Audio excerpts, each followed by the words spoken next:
Hey guys, कैसे हो आप सब? आई होप आप सब बढ़िया होंगे गाइस। अभी तो फिलहाल सही चल रहा है वैसे भी।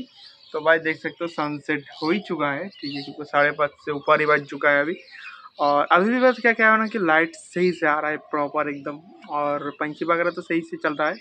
भाई मैं आज क्या हुआ था कि शूट करना भूल ही गया था, समय खेल रहा था वहाँ पर क्रिकेट वगैरह, तो एकदम ध्यान में नहीं था शूट करने के लिए। बट क्या करें, हो जाते हैं कि कल ट्राई करेंगे शूट करने के लिए। और समीम भी नहीं है भाई, वो देखा है कहीं मैच चल रहा है वहाँ पर, दोनों भाई गया है देखने के लिए। एंड बढ़िया ही चल रहा है। और क्या, बस ऐसे ही चलता रहेगा। और आप लोग तो एंड तक देख ले चुके हैं, तो सपोर्ट करते रहिए। और क्या होगा देख सकते हैं यहाँ पर आसमान एकदम सही चल रहा है। यहाँ पर देख सकते थोड़ा सा रेनबो टाइप लग रहा है। हाँ बस सही है वैसे।